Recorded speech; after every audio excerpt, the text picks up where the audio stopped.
Danas, kao i svake godine, za treći dan Vaskrsa veliki broj mališana, ali i odraslih, okupio se na Gradskom trgu u Užicu, gde je tradicionalno obeležena manifestacija Hristos Vaskrse Srbijo, u okviru koje se prisutni takmiče u tucanju u jajima. Ovaj događaj organizovao je Savez slepih Užice u saradnji sa Kolom srpskih sestara. Hvala Bogu, evo i danas nije tako mnogo hladno. Moramo i kišu da prihvatimo jer sve vremenske prilike ne mogu da nas spreče da sprovodimo naše manifestacije. Ne možemo ni ovu upečatljivu manifestaciju da preskačemo.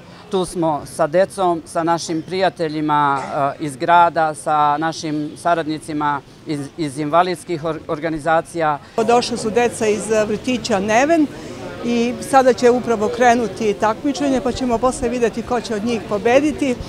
Svi su veoma borbeni, svake godine sve više učestvuju sa više žara u ovoj akciji, verovatno ponose od kuće sve što treba kad je ovaj praznik u pitanju. 2 novčane nagrade za pobednike obezbedilo je Kolo srpskih sestara, a pobednice su Iskra Todorović u kategoriji dece i Novka Sever u kategoriji odraslih. Pa bilo mi je super i ne znam kako sam pobedila. Da li ti je bilo zabavno? Aha. Je li jedva čekaš i sledeće godine da učestvuješ? Da. Da li si ponosna na to što si dobila diplome i nagrade? Aha.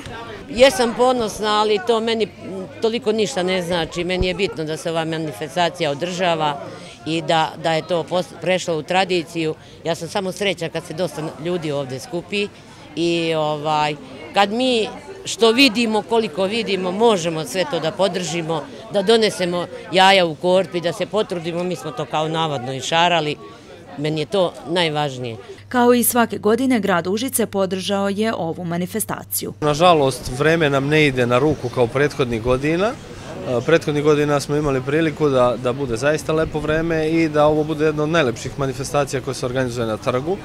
Da neretko i naši sugrađani koji su tu u prolazu uzmu učešće u ovoj akciji. Nažalost, vidite da vremenski uslovi ove godine nisu baš zadovoljavajući, ali mi je ipak drago da se ova manifestacija koja je tradicionalna nastavlja i ove godine. Farma Urošević iz Volujca i ove godine, kao i prethodnih, podržala je i sponzorisala ovaj događaj.